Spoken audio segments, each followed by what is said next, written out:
राजस्थान में किसान आंदोलन की इस धरती सीकर को नमन करते हुए मैं अपनी बात आरंभ करता हूं।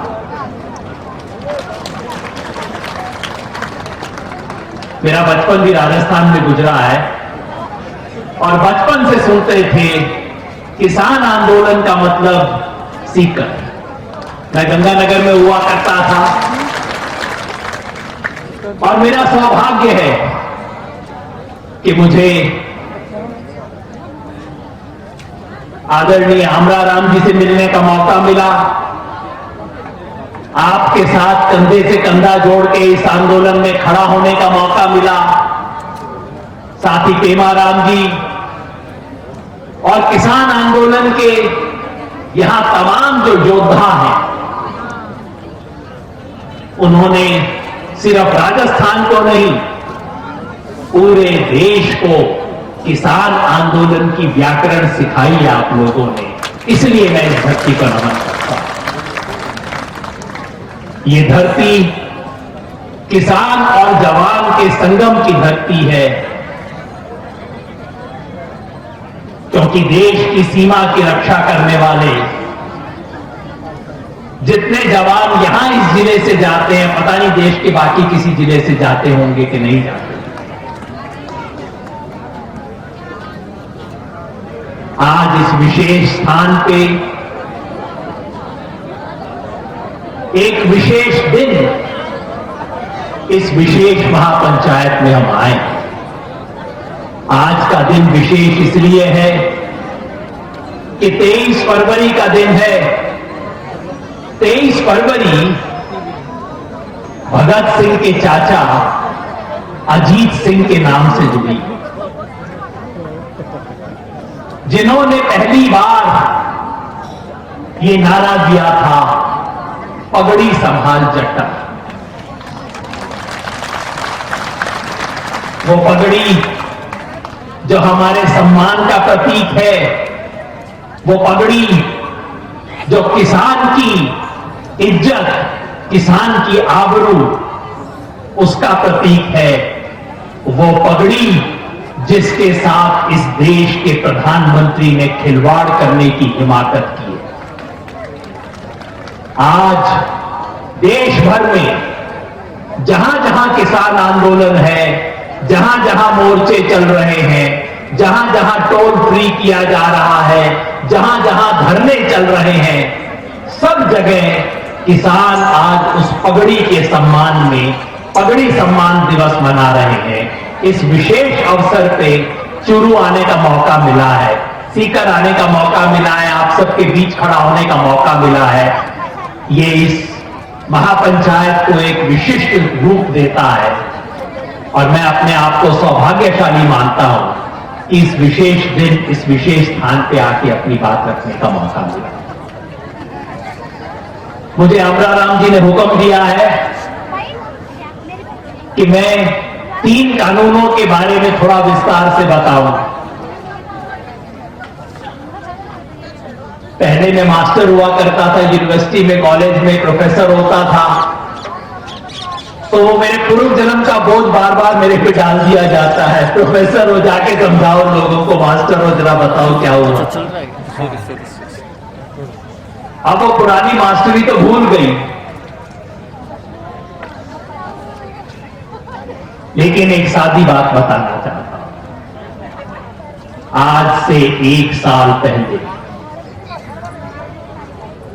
फरवरी के महीने में, मार्च के महीने में देश में कोरोना शुरू हुआ, अर्थव्यवस्था चौपट होनी शुरू हुई, देश में बंदी हो गई। ये लॉकडाउन जो बोलते हैं, बंदी है। हमारे प्रधानमंत्री जी को वैसे बंदियों का बड़ा शौक है। कुछ नेता होते हैं जो बंद रास्तों को खोल देते हैं। पता नहीं क्यों हमारे प्रधानमंत्री जी खुली चीजों को बंद करने में विश्वास करते हैं।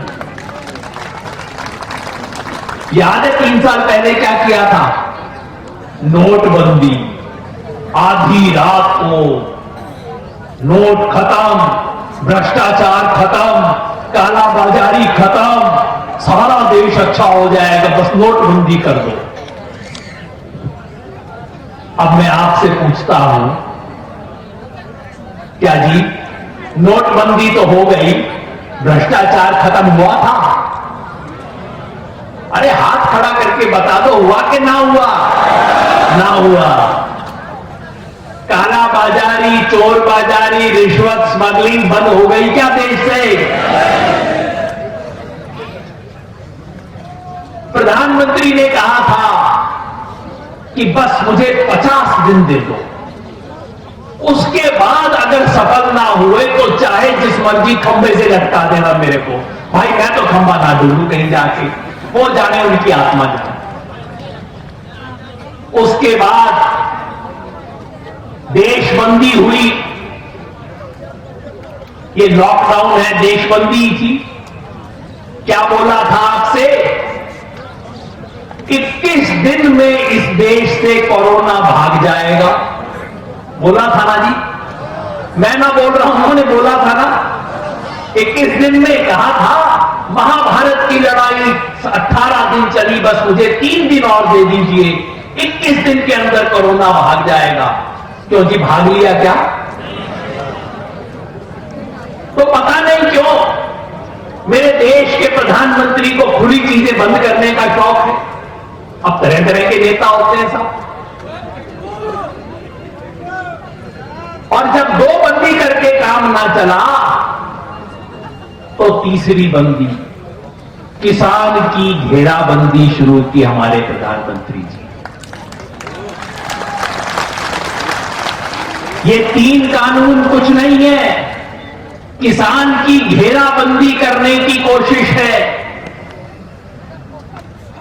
ये तीनों कानूनों के नाम इतने लंबे हैं कि मैं मोदी जी से कह दूं बता दो, वो भी शायद कागज पढ़ के बताएंगे, कोई ना बता सके। मैं आपको साधारण भाषा में बता देता हूं तीनों के नाम।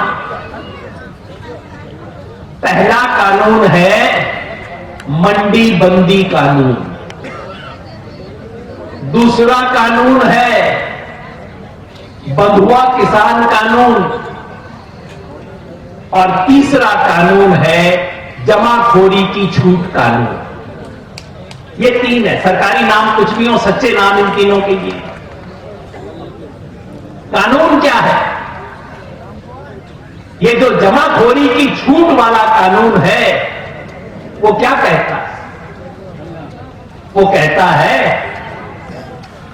कि कोई भी व्यापारी, कोई भी थोक का व्यापारी, कोई भी स्टॉकिस्ट चाहे जितनी मर्जी मात्रा के अंदर अन्न का भंडार कर ले, उसके ऊपर कोई सीमा नहीं रहेगी।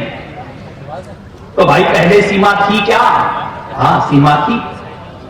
क्यों थी? सीमा इसलिए लगाई गई थी, लिमिट इसलिए लगाई गई थी ताकि कोई व्यापारी कालाबाजारी ना कर सके, जनता को ना लूट सके, किसान को ना लूट सके, मजदूर को ना लूट सके, इसके लिए लिमिट लगाई गई थी। आज मोदी सरकार ने 1955 के उस कानून का संशोधन करके कह दिया है कि भाई कोई लिमिट नहीं होगी, जितना मर्जी कर लो। अब आप यहां पे बैठे सोचोगे कि भाई कर ले, मेरा क्या जाएगा। किसान सोचता है कि चलो कोई व्यापारी बड़ा स्टॉक कर लेगा, इससे मजदूर के लिए तो महंगाई हो जाएगी, मेरा इसमें क्या जाएगा। मैं समझाता हूं कि क्या जाएगा। आप कभी पंजाब जाके देखना, हम सोचते हैं व्यापारी का गोदाम मतलब कोई एक बड़ी सी बिल्डिंग हो जाएगी, उसके अंदर 1000-10,000 बोरी वो स्टोर कर लेगा। अब वो जमाना नहीं रहा। अब ये जो वेयर हाउस देखते हैं ना, गोदाम, उनका बाप नहीं, उनका दादा नहीं, उनका परदादा आ गया है, उसको बोलते हैं साइलो। इतना बड़ा गोदाम अभी पानीपत के अंदर अडानी बना रहा है। 100 एकड़ में एक गोदाम, 100 एकड़ जमीन में एक गोदाम, उसमें पूरी की पूरी मालगाड़ी जाती है। अभी राजस्थान में नहीं बना है, अगर बन जाएगा तो आप समझ लो पूरे राजस्थान का चना में से 1/4 चना एक जगह पे रख लेगा वो। क्या असर पड़ेगा इसका? ये बन चुके हैं, पंजाब में बन गए हैं, हरियाणा में बन रहे हैं। और कौन बना रहा है? अडानी। अडानी का नाम सुना? जिसने सुना है थोड़ा हाथ कर दियो, सारे बात उठाने की जरूरत ना है। अरे सबने सुना हुआ है, प्रधानमंत्री के दोस्त को जानते हो आप सब। किसी ने कहा, ये मैंने कोई 1 महीना पहले सुनी थी जी बात कही, कि इस देश में तो हम दो हमारे दो की नीति चल रही है। हम दो मतलब मोदी जी और शाह, और हमारे दो अडानी और अंबानी। तो ये जो अडानी जी है मोदी जी के दोस्त, ये बड़े बड़े साइलो बना रहे हैं। इससे क्या होगा? जब किसान की फसल आने को होगी, अब मेरे यहां पे तो सरसों आने का टाइम है, कहीं पे चने का टाइम हो रहा होगा, कटने वाला बस अब 2-3 हफ्ते की अपनी बात रही है। तो जब फसल आने का टाइम होगा, उससे 2 हफ्ता पहले, 3 हफ्ता पहले अडानी जी अपने साइलो से कहेंगे चलो 5 लाख बोरी चना निकाल दो, मार्केट में डाल दो। क्या असर होगा उसका? रातों रात रेट डाउन हो जाएगा। मेरा किसान जाके पूछेगा अपने आड़ती से, जी क्या रेट चल रहा है बाबूजी? वो बोलेगा इस बार सरसों ठीक है, 4200 मिल जाएगा तेरे को। 1 हफ्ते बाद बोलेगा जी काट लिया अब ले आओ। वो कहेगा भाई अब तो 3200 हो लिया। 1 हफ्ते में हो लिया। ये खेल होगा, इसे बोलते हैं जमाखोरी और कालाबाजारी का खेल। जब किसान फसल बेचने जाएगा तो रेट डाउन, और जब मजदूर उसी फसल को खरीदने जाएगा तो रेट अप। ये खेल है पहला। ये है जमाखोरी छूट कानून जो मोदी जी लेके आए।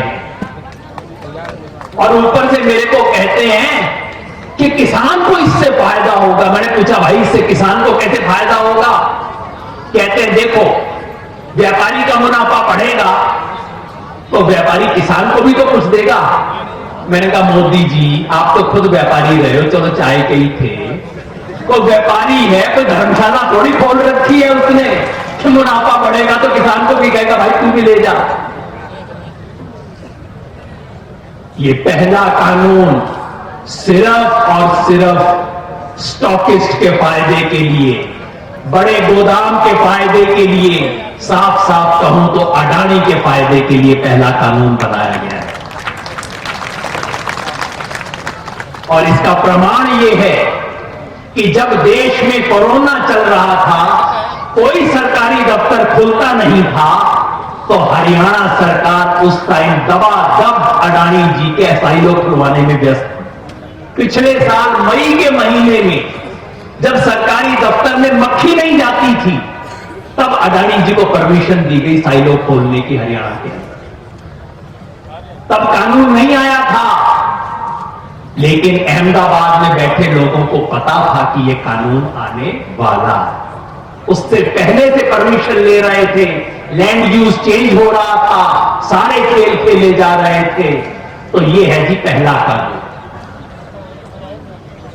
दूसरा कानून है कॉन्ट्रैक्ट की खेती का। मोदी जी कहते हैं लो जी, कंपनी आएगी, किसान से कॉन्ट्रैक्ट करेगी, किसान की मर्जी की बात है, मर्जी हो तो कर ले, ना मर्जी हो तो ना करे। कंपनी आएगी, किसान को अच्छा दाम देगी, कॉन्ट्रैक्ट की खेती से किसान आगे बढ़ जाएगा। मैंने भी सुनी बात, मैंने अपने पंजाब के साथियों से पूछा कि भाई तुम्हारे यहां कॉन्ट्रैक्ट की खेती हो रही थी, बताओ क्या अनुभव है तुम्हारा? पहली बार ना हो रही। कॉन्ट्रैक्ट का मतलब ये हमारे गांव वाला ठेका नहीं है जी, ये अपने गांव में जो ठेके की बटाई की खेती हो जाती है वैसी नहीं। कॉन्ट्रैक्ट का मतलब कंपनी आएगी, किसान से लिखित में ठेका करेगी कि जब फसल आएगी इस रेट के ऊपर तुम फसल हमारे को दे देना। तो मैंने पंजाब के साथियों से पूछा कि कॉन्ट्रैक्ट की खेती का तुम्हारा क्या अनुभव है? कहते बाबूजी आओ बैठो, हम तुम्हें समझाते हैं क्या हमारा अनुभव है। पेप्सी कंपनी है ना, ये बोतल वाली, ये कंपनी साथ में आलू की चिप्स भी बनाती है। ये बच्चे मजे मजे से खाते हैं ना आलू की चिप्स। तो आलू की चिप्स बनाने वाली पेप्सी कंपनी ने पंजाब के किसान के साथ कॉन्ट्रैक्ट किया। कॉन्ट्रैक्ट ये था कि भाई 6 रुपए में तुम्हारा आलू हम खरीदेंगे। चलो किसान ने साइन कर दिया, अंगूठा लगा दिया कि जब सीजन हो जाएगा मेरी जितनी भी फसल आएगी, मेरी इतनी फसल तुम 6 रुपए के भाव से खरीदोगे। बहुत अच्छी बात है भाई। पहले सीजन में बाजार में आलू का दाम था 8 रुपया। कंपनी किसान के पास आई, बोली भाई देख हमने 6 रुपए का समझौता किया था, तेरे को तो 6 में देना पड़ेगा, बाजार में 8 रुपए का रेट। किसान सीधा आदमी, किसान ने कहा ठीक है भाई, मैंने ही 6 रुपए की बात कही थी, मुझे इसमें भी 1 रुपया बच रहा है, ठीक बात है तुम 6 रुपए में ले जाओ। हो गया जी कॉन्ट्रैक्ट। दूसरे साल उसी मंडी में आलू का रेट हो गया 4 रुपए। अब किसान कंपनी के गए, अब किसान वहां जाके बोले कि हमने 6 रुपए की बात की थी, आप 6 रुपए में खरीद लो मेरा आलू। अब कंपनी क्या बोली?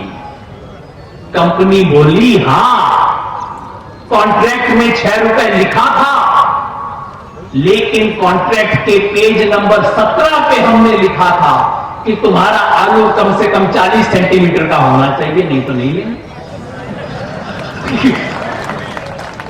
लिखा हुआ था। हाँ भाई सच्ची बात यह है, किसान तो छोड़ दो, यहां कहीं फिर तो प्रोफेसर समझदार पढ़े लिखे लोग भी दिखाई दे रहे हैं। आप और मैं जब व्हाट्सएप करते हैं तो उसमें पहले क्या कहता है, आप इसकी टर्म एंड कंडीशन एक्सेप्ट करते हो? सारे पढ़े लिखे लोग कह देते अंगूठा लगा के यस। किसी ने पढ़ के देखा है आज तक कभी इसमें क्या लिखा होता है व्हाट्सएप की कंडीशन में? और चाहे इतने लंबे लंबे समय की कंडीशन होती है, किसी को पता नहीं उसमें क्या लिखा हुआ है। तो जब पढ़ा लिखा आदमी ये करता है तो किसान क्या करेगा?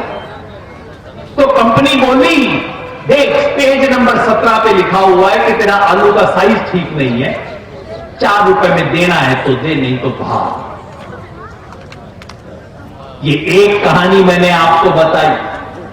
कॉन्ट्रैक्ट की खेती में बार बार यही किसान के साथ धोखा हो रहा है। अगर बराबर के लोगों का कॉन्ट्रैक्ट हो तो फिर भी किसान चला जाएगा, कहेगा अच्छा तूने मेरे साथ धोखा किया, मैं तेरे को कोर्ट में लेके जाऊंगा, पंचायत में लेके जाएगा, कहीं 4 लोगों के पास बैठ के कुछ करवा लेगा। कंपनी से किसान कैसे लड़े? कंपनी के बड़े बड़े वकील, दिल्ली में बैठे हुए करोड़ों रुपए कमाने वाले वकील, किसान बेचारा कंपनी का मुकाबला कैसे करेगा? तो यह है दूसरा कानून। इसे मैं कहता हूं, सरकार कहती है, सरकार का लंबा सा नाम है, लोग कहते हैं कॉन्ट्रैक्ट की खेती का कानून, मैं इसे कहता हूं ये बंधुआ किसान कानून है। जैसे बंधुआ मजदूर होता है ना, वैसे किसान बंधुआ हो जाएगा, कॉन्ट्रैक्ट के ऊपर अंगूठा लगा देगा, उसे पता नहीं कॉन्ट्रैक्ट के अंदर क्या लिखा है, वो सिर्फ कंपनी तय करेगी कि कॉन्ट्रैक्ट को कैसे कब लागू करवाना है और कब लागू नहीं करवाना।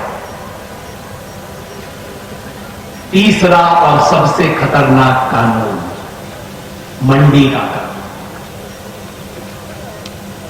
मैं जानता हूं देश के सब इलाकों में बहुत अच्छा मंडी काम नहीं करती, अपने यहां पे भी क्या स्थिति है, बहुत अच्छी नहीं होती, लेकिन ले दे के ये मंडी किसान के सर के ऊपर एक छोटा सा छप्पर है। मोदी जी अब कानून लेके आए हैं कि जहां सरकारी मंडी होगी, एपीएमसी बोलते हैं सरकार की भाषा में उसे, उसके बाहर एक प्राइवेट मंडी भी बनेगी। मोदी जी से पूछो तो वो कहते हैं भाई इसमें क्या बुरी बात है, एक दुकान वो है, दूसरी दुकान बाहर हो जाएगी। इसमें क्या फर्क पड़ेगा? किसान को हमने विकल्प दे दिए हैं। मोदी जी कहते हैं किसान चाहे तो सरकारी मंडी में बेचे, चाहे तो प्राइवेट मंडी में बेचे, किसान की इच्छा है, इसमें क्या दिक्कत है?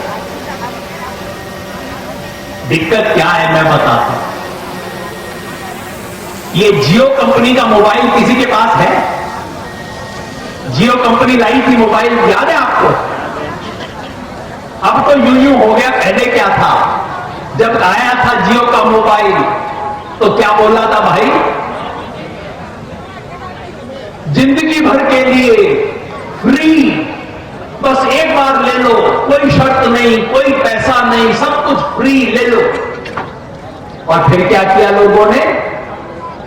लाइन लगा के सब लोगों ने जियो का मोबाइल ले लिया। ये जियो अंबानी की कंपनी है जी। और उसके बाद क्या हुआ? बाकी कंपनियां हो गई ठप। हुआ ना? बाकी कंपनियां हो गई ठप।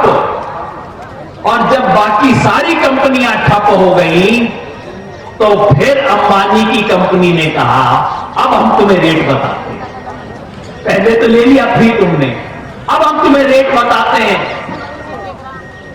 जो जियो की मोबाइल कंपनी ने टेलीफोन के साथ किया, वही खेल अब अंबानी जी किसान की मंडी के साथ करने वाले। पहला सीजन होगा, किसान अपना चना लेके जाएगा, अपना जौ लेके जाएगा, गेहूं लेके जाएगा। सरकारी मंडी के बाहर प्राइवेट मंडी होगी, वो उसे 50 रुपए फालतू दे देगा, 100 रुपए क्विंटल पे फालतू दे देगा। किसान कहेगा भाई मेरे को 100 रुपया फालतू मिल रहे हैं, अच्छी बात है। दूसरा सीजन आएगा, फिर वो 50 रुपया फालतू दे देगा। किसान मंडी के अंदर क्यों जाएगा? वो बाहर बेच के आएगा।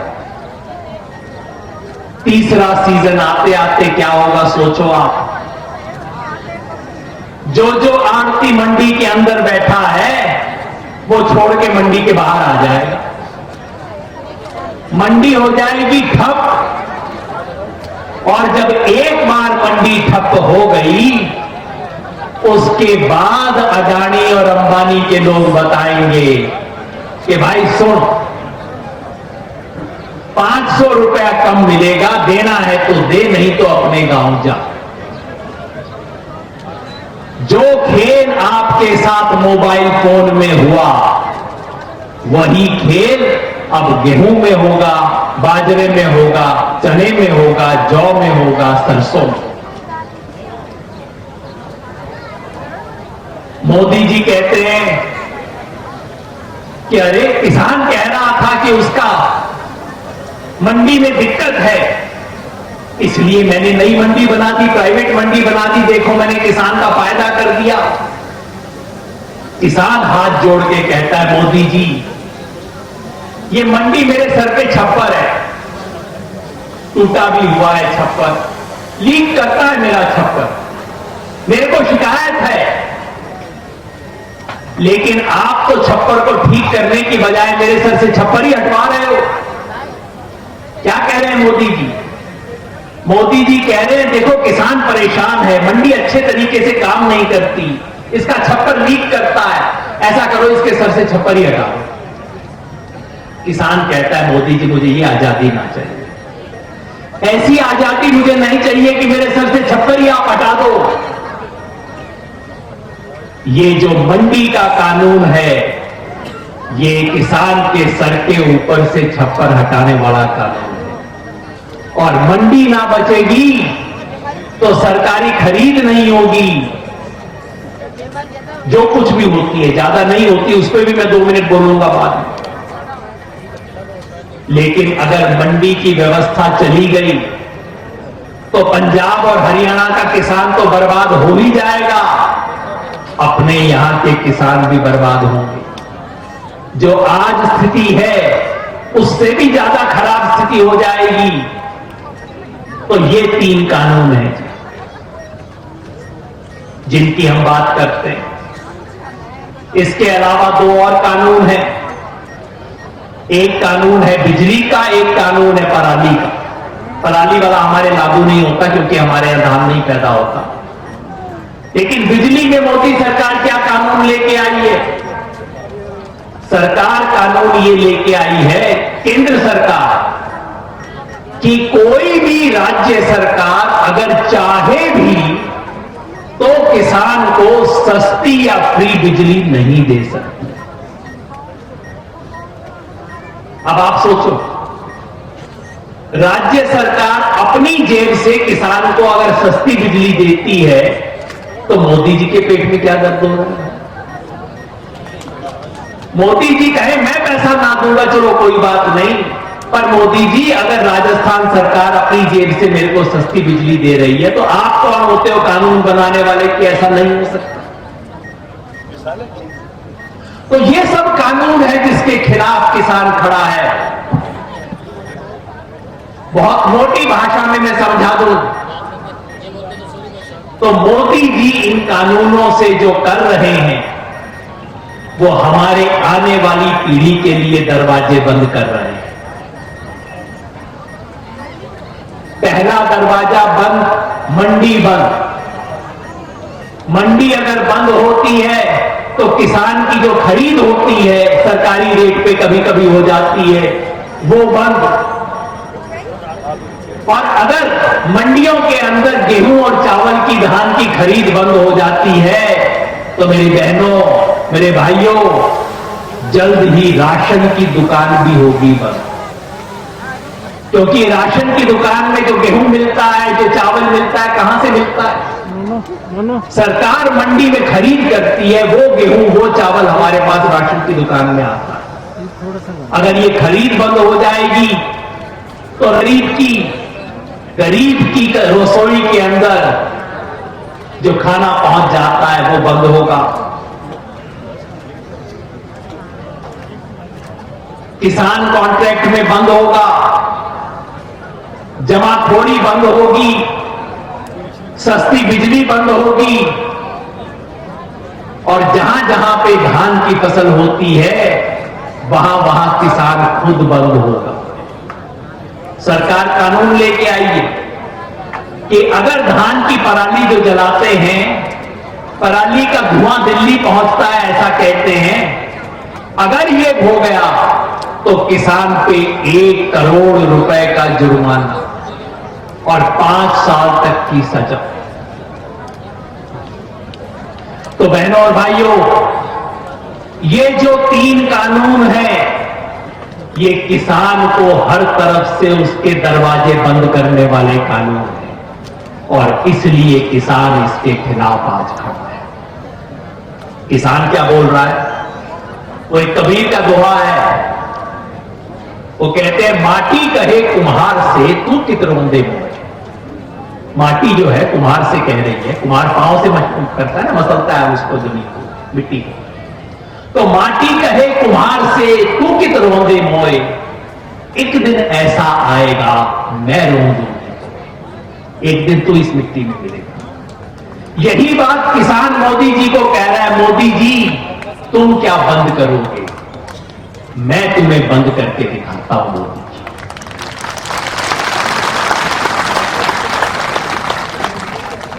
इन कानूनों के खिलाफ किसान ने कर ली अपनी मुट्ठी बंद। इस देश के किसान का दुर्भाग्य ये था कि जब अपना हाथ भी उठाता था तो उसकी 5 उंगलियां 5 दिशा में जाती थी। कोई जाति का, कोई धर्म का, कोई पार्टी का, कोई झंडे का, कोई गोत का, किसान के हाथ की 5 उंगलियां 5 दिशा में जाती थी। लेकिन इन 3 किसान विरोधी कानूनों के खिलाफ पूरे देश के किसान ने अपनी मुट्ठी बंद कर ली। किसान ने मोदी जी को कहा, मोदी जी मैं अब बंद करके दिखाता हूं। मुट्ठी बंद कर ली किसान ने अपने झंडे भूल दिए। इस मंच के ऊपर तमाम झंडों के लोग बैठे हैं, तमाम विचार के लोग बैठे हैं, तमाम संगठनों के लोग बैठे हैं।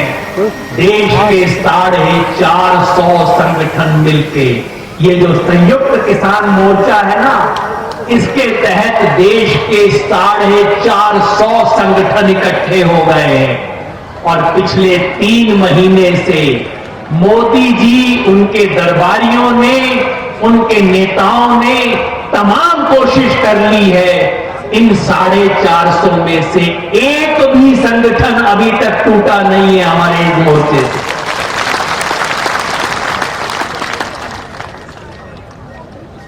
मुट्ठी बंद करके किसान ने कहा, मोदी जी अब मैं आपको दिल्ली बंद करके दिखाऊंगा। किसान पहुंच गया दिल्ली के दरवाजे पे। 6 मोर्चे आज भी चल रहे हैं। और मैं विशेष रूप से जिक्र करना चाह रहा हूं कि शाहजहांपुर खेड़ा बॉर्डर के ऊपर अगर मोर्चा चल रहा है तो वो सीकर के किसानों की वजह से, गंगानगर के किसानों की वजह से, हनुमानगढ़ के किसानों की वजह से, इनकी प्रेरणा से, अमराराम जैसे साथियों के संघर्ष की विरासत से, आपके प्रेरणा पे ये मोर्चा वहां पे चल रहा है। तो किसान ने कहा, मोदी जी आपको हम दिल्ली बंद करके दिखाते हैं, और चेतावनी भी दे दी, मोदी जी अगर नहीं माने तो इन कानूनों का समर्थन करने वाली सभी पार्टियों की दुकान भी बंद करके दिखाएंगे।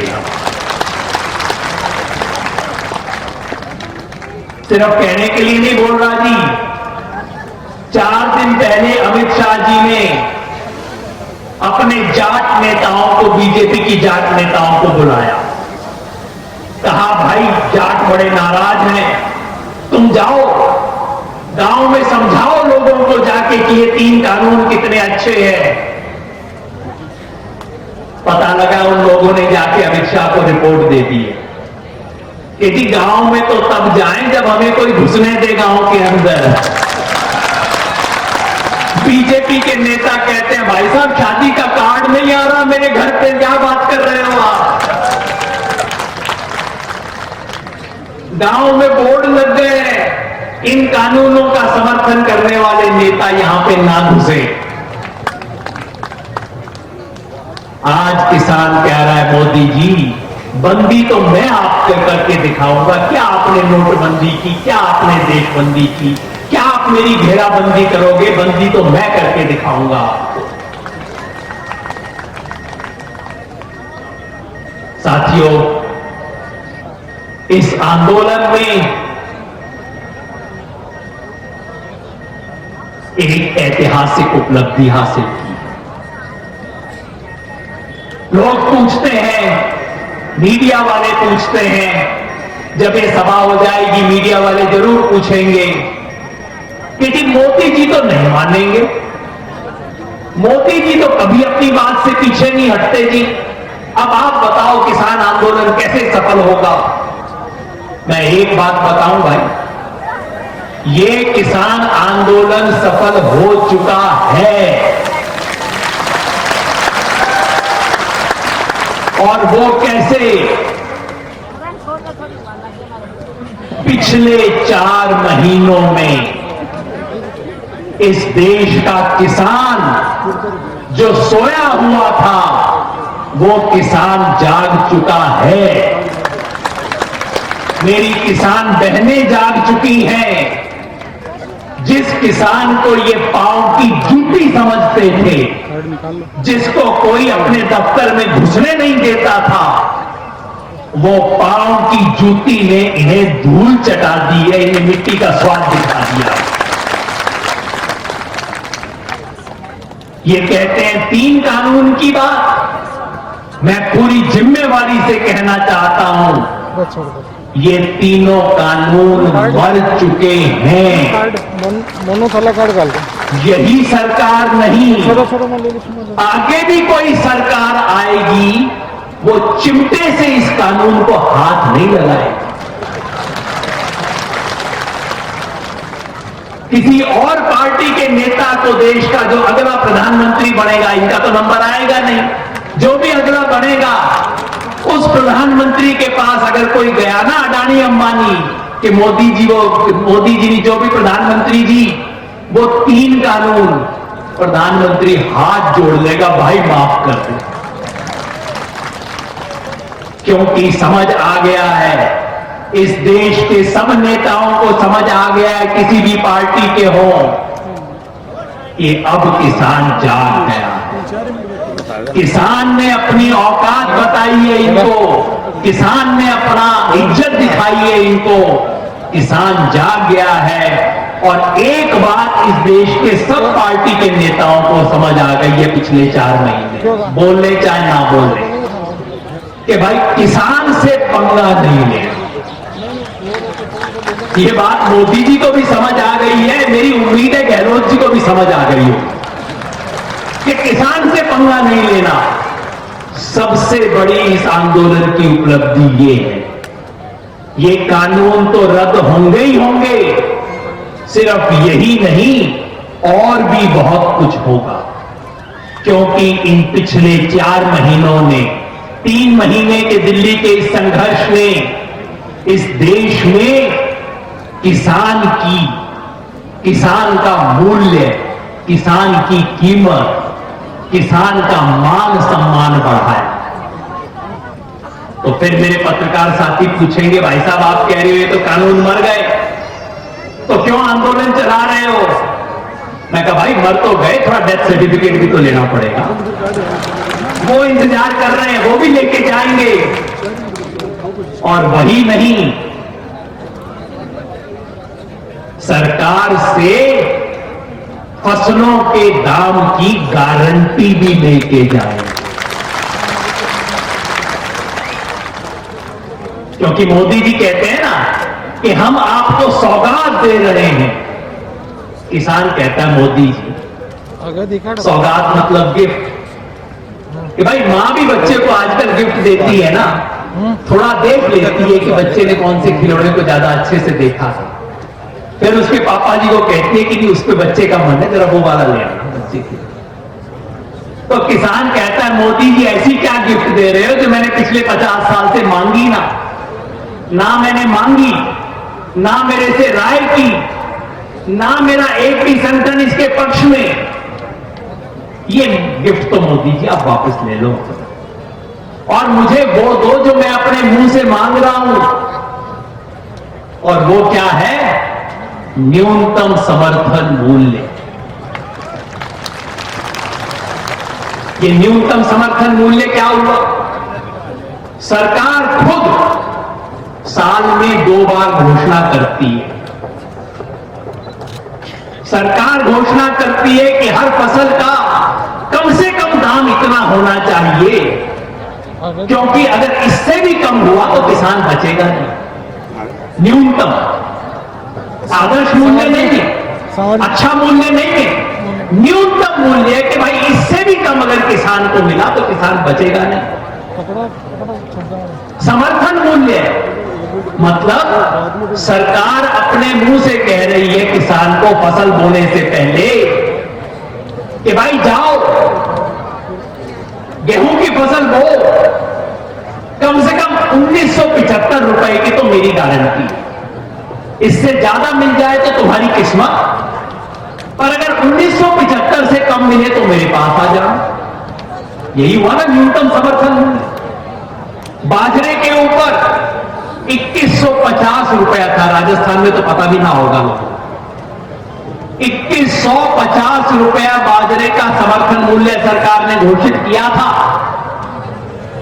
तो न्यूनतम समर्थन मूल्य का मतलब सरकार की गारंटी कि भाई इससे कम दाम तो आपको नहीं मिलना चाहिए, इससे कम मिले तो आप मेरे पास आ जाए। लेकिन मिलता है क्या? यहां बाजरे की फसल का तो सबको अनुभव होगा। बाजरे की फसल का सरकारी रेट 2150, किसी को मिला क्या जी? अच्छा 1900 मिला किसी को? देखो जो उल्टी बोली लग रही है। 1800 मिला किसी को? अच्छा 1500 मिला? पक्की सच्ची बात? 1500 भी ना मिला? 1200 मिला? 1200 पता है मुझे, 1200 मिला है आपको। अब आप बताओ ये कैसी सरकार? भाई साहब बोल रहे हैं 1100, 1200 भी ठीक ना। अब आप बताओ, ये सरकार अपने मुंह से कहती है कि किसान को बाजरे का 2150 से कम मिला तो किसान बचेगा नहीं, और उसके बाद मेरे सीकर के किसान को 1100 रुपए मिलता है, 1150 मिलता है, 1200 मिलता है। इसका क्या मतलब? तो आज देश भर का किसान कह रहा है, मोदी जी, जिसे आप अपने मुंह से जिसको न्यूनतम समर्थन मूल्य कहते हो, बस वो मुझे दे। ठीक बात है ना? मैं नहीं कह रहा कि आप 2150 की बजाय 2500 दो। आप अपने मुंह से 2150 बोल रहे हो, कम से कम वो तो दिलवा दो। बात सही है कि? मैं चाहता हूं कि सीकर की इस महापंचायत में हम सब लोग जो समझते हैं कि ये न्यूनतम समर्थन मूल्य जो है, इसकी कानूनी गारंटी होनी चाहिए, वो हाथ उठा के समर्थन करें। मेरी बहनों से दोबारा पूछूंगा जी, कानूनी गारंटी चाहिए आपको इसकी? आज इस देश का किसान ये मांग रहा है। किसान कह रहा है, मोदी जी, मुझे वो सौगात मत दो जो मैंने मांगी नहीं आपसे, क्योंकि पिछले 2 महीने से क्या खेल चल रहा है। मोदी जी कह रहे हैं किसान को मैंने सौगात दी, किसान कह रहा है मोदी जी ना चाहिए। अब मोदी जी क्या कह रहे हैं, देख मैंने सौगात दी, अब तो तेरे को लेनी पड़ेगी। कि मोदी जी एक गिफ्ट है कि ईंट मार रहे हो मेरे सर के ऊपर? अगर है सौगात तो मेरे को इतना तो अधिकार होना चाहिए कि मैं कह दूं मेरे को ना चाहिए। तो किसान कह रहा है कि मोदी जी, मुझे वो सौगात नहीं चाहिए जो जबरदस्ती आप मेरे सर पे मार रहे हो, मुझे वो सौगात चाहिए जो मैं अपने मुंह से मांग रहा हूं। और आज यहां राजस्थान का किसान मांग रहा है कि न्यूनतम समर्थन मूल्य जो भारत सरकार घोषित करती है, उसकी मुझे कानूनी गारंटी होनी चाहिए। कानूनी गारंटी होनी चाहिए कि बाजरे का 2150 मिले। कानूनी गारंटी होनी चाहिए कि मूंग में 7200 रुपया मेरे को मिले। कानूनी गारंटी होनी चाहिए कि चने में मुझे 4800 रुपया मिले। कानूनी गारंटी होनी चाहिए कि सरसों में 5250 रुपया मेरे को मिले। अगर वो मिलता है तो किसान इज्जत से जी सकेगा। आज इस मांग को लेके देश भर का किसान खड़ा है। एक आखिरी बात राजस्थान के बारे में कहूंगा, उसके बाद अपनी बात समाप्त करूंगा। मैं देख रहा हूं कि मोदी जी से सब लोग सवाल पूछ रहे हैं। बहुत अच्छी बात है, पूछना चाहिए। जगह जगह पे जिनकी राज्य सरकारें हैं वो भी बड़े ऊंचे ऊंचे सवाल पूछ रहे हैं, पूछने चाहिए। लेकिन सीकर की इस महापंचायत में मैं राजस्थान सरकार से भी 1-2 सवाल पूछना चाहता हूं। आप कहते हो आप इन 3 कानूनों के खिलाफ हो। आपकी सरकार ने क्या किया अशोक गहलोत जी इन 3 कानूनों को रोकने के लिए? ईमानदारी से जवाब दीजिए। सच ये है कि इन ज्यादातर सरकारों ने सिर्फ आंख बिचौनी का खेल खेला है, नाम के वास्ते ऑर्डर बनाए हैं। इन 3 कानूनों को पूरा रोक तो नहीं सकती थी राज्य सरकारें, लेकिन किसान को बचाने के लिए कुछ कर सकती थी। और सच्चाई ये है कि ना ये काम राजस्थान सरकार ने किया, ना ये काम ईमानदारी से पंजाब की सरकार ने किया, ना ये काम दूसरे ऑपोजिशन की सरकारों ने किया। दूसरा, गहलोत जी, आपकी सरकार कहती है मोदी जी एमएसपी दो। अच्छी बात है, आप इसका समर्थन करते हो, लेकिन मुझे एक बात बता दो गहलोत जी, हरियाणा में बाजरा 2150 रुपए में बिका, राजस्थान में 1100-1200 में क्यों बिका? इसका जवाब आप राजस्थान की जनता को। मूंग की दाल का जो देश में रेट था, राजस्थान में एक दाना उस रेट पे नहीं बिका। अशोक गहलोत जी इसका भी जवाब है। और अब सीजन आ रहा है, जौ का आ रहा है, चने का आ रहा है, सरसों का आ रहा है, गेहूं का आ रहा है। मैं चाहता हूं कि अशोक गहलोत जी की सरकार मोदी जी से कानूनी गारंटी मांगे, लेकिन वो कानूनी गारंटी मिलने से पहले राजस्थान के किसान को जो उसका हक है वो दिलवाने का काम भी ये सरकार करे। अगर करती है तो ईमानदारी दिखाई देगी, अगर नहीं करती है तो भाई किसान सिर्फ एक पार्टी से सवाल नहीं पूछेगा। आज किसान जाग गया है, जो जो कुर्सी पे बैठा है सबसे सवाल पूछेगा, सबसे कड़े सवाल पूछेगा, और जो सवालों का जवाब नहीं देगा उसको कुर्सी से नीचे उतारेगा। बस एक अपील करके अपनी बात समाप्त करूंगा, वो ये कि जो शाहजहांपुर के अंदर बॉर्डर लगा है, शाहजहांपुर के अंदर जो मोर्चा लगा है 13 दिसंबर को, उसके पीछे सीकर का किसान एक स्तंभ की तरह खड़ा रहा है। लेकिन आज उस मोर्चे को कुछ और लोगों की जरूरत है। अभी लावणी के टाइम में टाइम है, अभी थोड़ा कटाई में अभी थोड़ा सा है, समय बचा है। आप सबसे अनुरोध है 27 तारीख को, आज हो गई 23, 27 तारीख को संयुक्त किसान मोर्चा की तरफ से आह्वान हुआ है कि सभी किसान अपने अपने मोर्चे पे पहुंचे। तो मैं सीकर के किसानों से विशेष अनुरोध करना चाहता हूं, ये शाहजहांपुर खेड़ा का मोर्चा तो आपका मोर्चा है, आपके बनाए बना है, आपकी मजबूती उसकी मजबूती है, आपकी कमजोरी उसकी कमजोरी। 27 तारीख को अमरा राम जी के नेतृत्व में, पेमाराम जी के नेतृत्व में, हम सब साथियों के नेतृत्व में अधिक से अधिक संख्या में किसान वहां पे पहुंचेंगे। ताली ना बजाओ, हाथ खड़ा करके बता दो पहुंचोगे कि ना पहुंचोगे। ना ज्यादा हाथ खड़े कर दिए, जितने हाथ खड़े हुए इसमें आधे तो पहुंचेंगे। भाई देखो सच्ची बात है, हर फैमिली से एक मेंबर आ जाए, ज्यादा ना कहूंगा, हर फैमिली से एक मेंबर को शाहजहांपुर खेड़ा के अंदर भेजिए।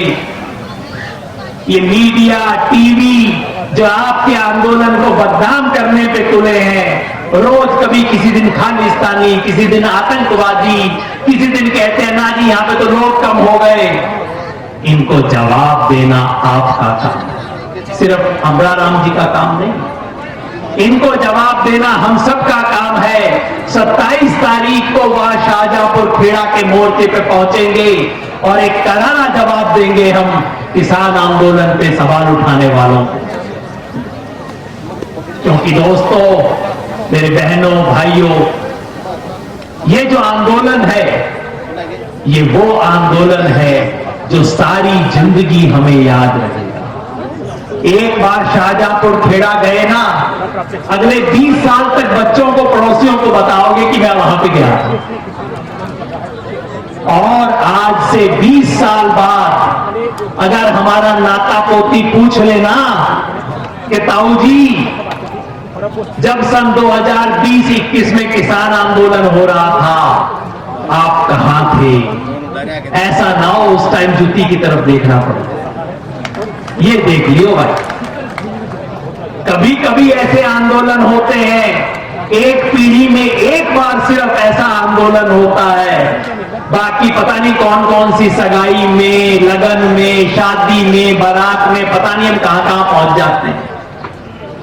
आज सबसे बड़ी सगाई, लगन, शादी ये है जो शाहजहांपुर खेड़ा में हो रही है। वहां हमारी ड्यूटी है, वहां पहुंचना है, पहुंच के हमें इस संघर्ष को मजबूत करना है। जहां जहां टोल बूथ हैं, बधाई देना चाहता हूं मैंने कि आपने इस जिले के सारे टोल बूथ फ्री कर दिए हैं। जहां जहां पे टोल बूथ हैं वहां वहां पे तो हमारी डेली ड्यूटी का काम है, वहां वहां पे जाके खड़ा होना।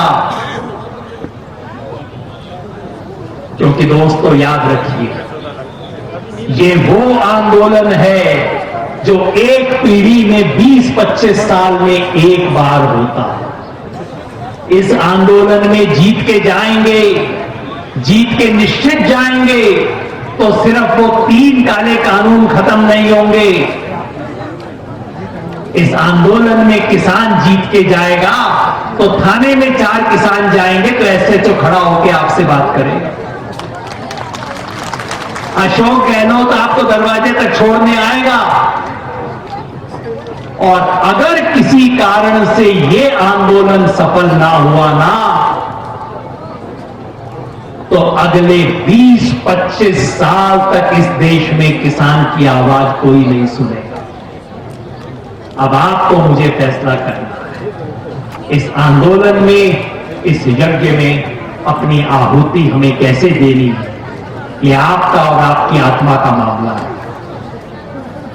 आप सब इस पे तय कीजिए। 27 तारीख को शाहजहांपुर में इंतजार होगा, हर रोज टोल प्लाजा पे इंतजार होगा। और मुझे विश्वास है कि ये सीकर की धरती इस प्रदेश को, पूरे देश के किसान आंदोलनों को दिशा दिखाने वाली, प्रेरणा देने वाली ये सीकर की धरती निराश नहीं करेगी। तो मिलके बोले हम सब, किसान एकता, किसान एकता। इस लड़ाई में जीतने का कितना संकल्प है ये हम सब बोलेंगे। और बहनों की आवाज का मुझे विशेष इंतजार रहेगा कि लड़ेंगे और जीतेंगे। जीतना है तो हम बोलेंगे जीतेंगे, लड़ेंगे